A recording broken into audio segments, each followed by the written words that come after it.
नमस्कार किसान साथियों। क्या आपको पता है एक छोटी सी बीमारी आपके पूरे पशुपालन व्यवसाय की इनकम को अफेक्ट कर सकती है।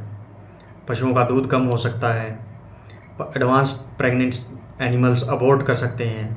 जी हाँ, आज हम बात करेंगे ब्रुसेल्ला की। जानते हैं ब्रुसेल्ला के बारे में। ब्रुसेल्ला एक इन्फेक्शियस जूनोटिक डिजीज़ है, यानी कि ये पशुओं के साथ साथ ह्यूमंस में भी फैलती है। पशुओं में इसके लक्षण आते हैं कि एडवांस प्रेगनेंसी की स्टेजेस, यानी कि 7 से 10 महीने या फिर गाय के केस में 6 से 9 महीने के बीच में एनिमल का अबॉर्शन हो जाएगा और एनिमल प्रोडक्शन लॉस हो जाएगा, यानी कि दूध बिल्कुल सूख जाएगी पशु। उसके साथ साथ कई बार कुछ केसेस में ये होता है कि एनिमल कम्प्लीटली लॉस हो जाता है। ह्यूमंस के केसेस में इसको हम ब्रुसेल्ला फीवर के नाम से जानते हैं और मेन लक्षण इसमें रहते हैं जोड़ों में दर्द रहेगा, कमजोरी और फीवर। अब जानते हैं कि इस बीमारी से हम कैसे बचाव कर सकते हैं। बचाव का एकमात्र साधन है ब्रुसेल्ला की वैक्सीन। सिंगल डोज वैक्सीन है जो कि जीवन में एक बार लगती है और पशु को जीवन भर ब्रुसेल्ला से बचा के रखती है। यह वैक्सीन सिर्फ फीमेल काफ्स में लगती है, मेल्स में यह वैक्सीन नहीं लगती। फीमेल काफ्स में लगने का सही उम्र है इसकी 4 से 8 महीने की। 4 महीने से ऊपर जो भी आपके घर पे बछड़ी या कटिया है उसके आप ये वैक्सीन लगवा सकते हैं। मेल्स में ये वैक्सीन ध्यान रहे नहीं लगती। इस वैक्सीन का कोई साइड इफ़ेक्ट नहीं है और हो सकता है कि वैक्सीन के बाद 2-4 दिन तक पशु को थोड़ा बहुत हल्का फीवर रहे, जो कि आपने देखा भी होगा हर वैक्सीन के बाद थोड़ा बहुत रहता है।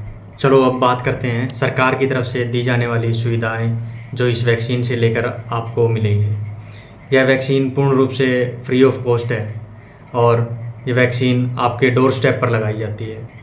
अगर बाई चांस आपका घर छूट गया है, वैक्सीन नहीं लग पाई, तो आप अपने पशु संस्थान में जाकर रिक्वेस्ट कर सकते हैं या फिर अपने पशु को ले जाकर वहाँ पर लगवा सकते हैं।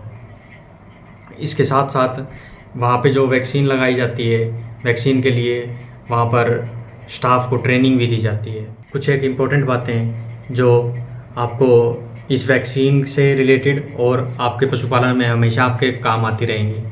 जब भी आपके पशु की वैक्सीनेशन हो तब उस डेट को नोट कर लें और रजिस्टर करो, कोशिश करें कि रजिस्टर हो जाए आपका एनिमल, ताकि आपको जब कभी भी आगे पशु को कभी किसी कंपटीशन में लेके जाना है, किसी मेले में लेके जाना है या फिर कहीं पे कुछ सर्टिफिकेशन करवाना है, तो आपको वो डेट याद हो और आप वहाँ पे कह सको कि, क्योंकि सरकार कई बार इन चीज़ों के लिए रूल्स एंड रेगुलेशन लगा देती है कि आपके पास ये चीज़ें होनी चाहिए। अगर आपके पास डेट नोटेड होगी तो आप इस चीज़ का बेनिफिट ले पाएंगे।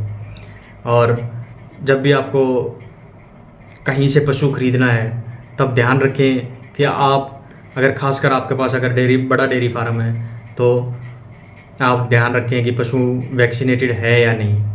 कोशिश करें वही एनिमल ख़रीदें जो वैक्सीनेटेड है। अगर बाई चांस आपके पास एक भी एनिमल ऐसा आ जाता है जो कि ब्रुसेल्ला से इन्फेक्टेड है, तो आप मान के चलें कि अगर आपने वो एनिमल फार्म से एलिमिनेट ना कर पाए, किसी कारणवश आपके फार्म पे रह गया हो, तो मान के चलिए आपके सारे एनिमल्स में ब्रुसेल्ला होगा ही होगा। फिर आपको उसके जोखिम झेलने पड़ेंगे। तो कोशिश करें कि फार्म आप जहाँ से भी पशु लें एक बार कंफर्म कर लें कि वैक्सीन हुई है या नहीं हुई है उस एनिमल की। ये आपके छोटी छोटी बातें बहुत काम आएंगी। इस वैक्सीन को लेकर समाज में कुछ झूठ भी फैले हुए हैं, जैसे कि ये वैक्सीन आपके फीमेल काफ को बांझ बना देंगी। ऐसा कुछ नहीं है। ये वैक्सीन 100% सरकार द्वारा प्रमाणित है, 100% टेस्टेड है और लाखों पशुओं को लग भी चुकी है। तो किसी भी प्रकार के भ्रम में न फंसें और अपने पशुओं का वैक्सीनेशन करवाएं। अंत में मैं यही कहना चाहूँगा पशुपालकों को कि अगर आपके घर पर 4 महीने से ऊपर कटिया या बछिया है तो उस नज़दीकी पशु संस्थान से संपर्क कर उसका वैक्सीनेशन करवाएं, ताकि पशु को ब्रुसेल्ला से बचाया जा सके और आपका फार्म हेल्दी रह सके। और कोशिश करें कि जितने भी ज़रूरतमंद किसान हैं उनको ये वीडियो फॉरवर्ड हो सके। धन्यवाद।